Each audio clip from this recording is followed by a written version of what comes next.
we had this come out. I don't know how many of you been looking at Jedi Survivor. It's been rough. It's been a rough time. Okay, so like, I actually really want to give Jedi Survivor a go because I think like Fallen Order was super cool. Jedi Survivor also looks very interesting. A lot of people are talking about how about the issues with this one.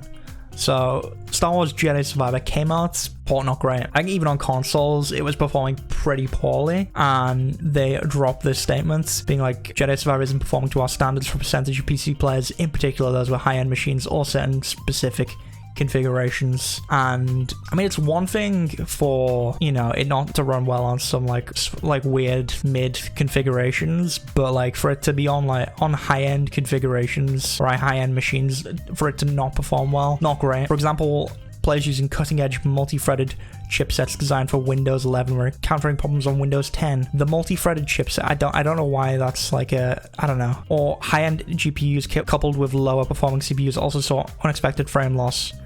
Rest assured, we are working to address these cases quickly. Now, I was hearing all kinds like memory leaks and all stuff. A bunch of wild stuff was going on in this game, and people were just not getting, especially on the start and planet, people were not getting good FPS. And they do talk about how, while there's no single comprehensive solution for PC performance, the team has been working on fixes we believe will improve performance across a spectrum of configurations, and they're committed to fixing these issues as soon as possible, but each patch requires significant testing to ensure that we don't introduce new problems. Thanks for understanding, and all that, you know, all that jazz. And rightfully so, a lot of people are upset about it. I think it's kind of become more and more the norm to just have a game get shipped out with problems and for them to just fix it later on down the line. Now, I feel like a lot of companies or a lot of games came out and had this issue right around COVID time, and around then I kind of gave it the benefit of the doubt, being like, maybe it's just the case that it's like COVID, and you know, a lot of companies are having issues adjusting. But I feel like a lot of companies actually performed just as well under COVID. I think there's probably, again, some situations, some departments that probably struggle a little bit from not being able to interact as easily. Yeah, at the time I was like, I'll give them all the benefit of the doubt. We're a little bit out of the pandemic now though, so stuff like this probably shouldn't be happening. And this isn't the only one. We had Redfall release as well, to a lot of criticism too.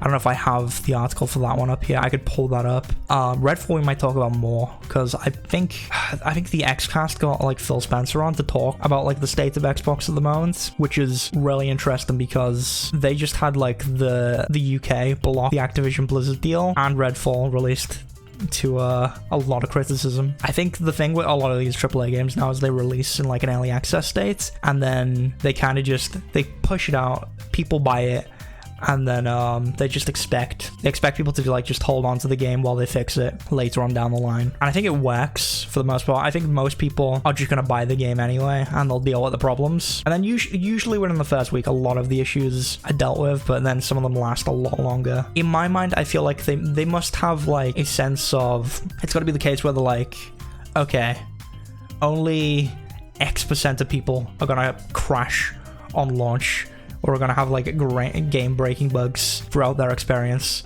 and then once it's like above a certain threshold, they're just like, okay, we can ship it. That feels like it's the case. And then I don't know, I feel stuff like this should just be delayed, but they just get pushed out because Redfall isn't as bad as people are saying. I mean, like, it's a shooter game. One thing I'll say about Redfall is I honestly didn't hear much about it. I don't know if I tweeted it out or if I just saw a clip of it on TikTok or something. I remember seeing some gameplay and just feeling like it was very generic looking, and I think people expected better from Arcane. But also, I think that game also had a ton of bugs and glitches, and it was having a lot of performance issues as well, from what I understand. So again, because Redfall, I don't know, Xbox doesn't have a lot of big first party games at the moment. I'm trying to think what else they actually have.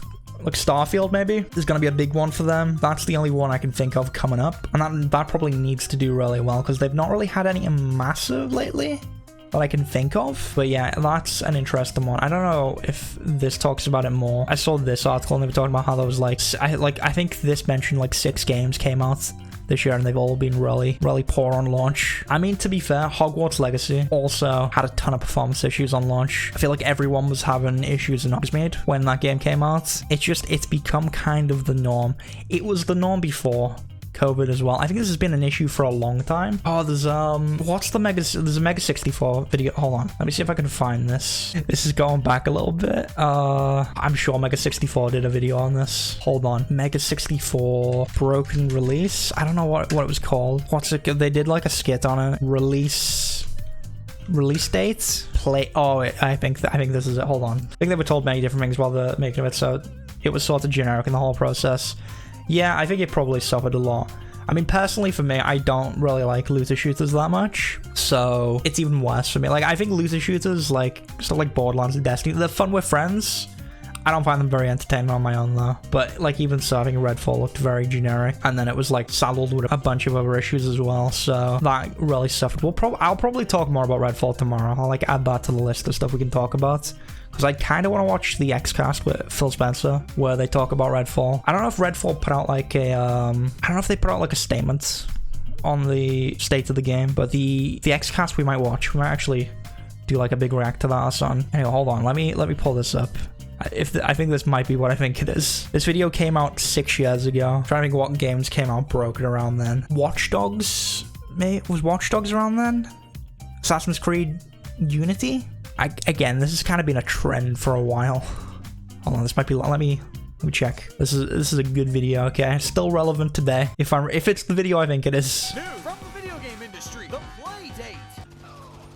Hey, honey, how's the new game? It's all fucked up. It's broken and nothing works. Uh-oh, looks like you bought a game on the release date. You need the play date. That's the day when you can actually play the game. No more excuses, patches, or bullshit. Just the game you paid for on the day you can finally play it. Don't be a sucker for a release date ever again. Oh, Diablo 3 is in there as well. I can't wait to play Final Fantasy 15 on November 29th. No, you're not, kid. It's not going to be ready till February at least on the play date. Street Fighter 5's been Oh, Mighty 9, oh no. Can I play the arcade mode yet? No fucking loser. Multiplayer is ready, but you won't get the full game until sometime next year on the play date. Back in my day, when you bought a game, it just worked.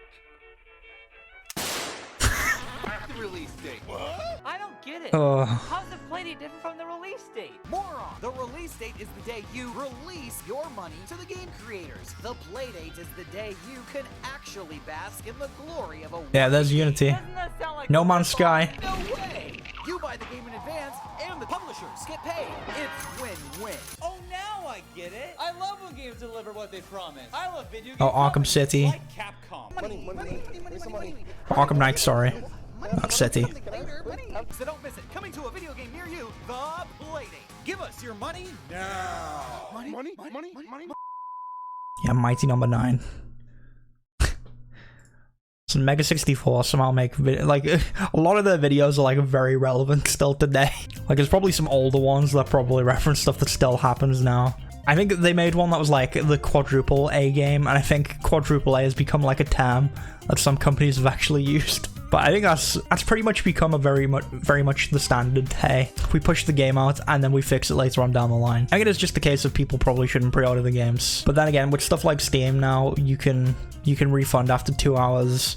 I think that's why a lot of people are more keen to pre-order on PC than they used to be, because you never used to be able to refund a game as easily. Probably shouldn't still pre-order games. Probably should hold off, wait for reviews and news to come in about whether the game actually works or not, which is just an unfortunate state of the industry. But yeah, that's just the state of AAA gaming in general. It's just a case of, I don't know, they just feel the need that they have a release date, they gotta push the game out by that date. It does suck for devs that have been working on it or been working on the game for like years, especially for something like Redfall, where I imagine devs have been working on this and it's been like a passion project for years. They have it then pushed out before they feel like it's done, and then a ton of people hate on it. It's a tough thing about criticizing games in general, is for every game you're like critiquing or being really harsh with, there's definitely like some devs that have like invested years of their life to it, and it's like their baby. And I think a lot of devs are get very emotionally attached to their projects, which, you know, it's just like any other creative endeavor. It's hard to blame them for it, but yeah, you can't. It's tough. It's tough to get attached to something that gets shipped out too early. I think in the case of Jedi Survivor, it seems like it's a pretty good game despite the issues, so that's a plus for Jedi Survivor. Redfall, not so much from what I've heard so far.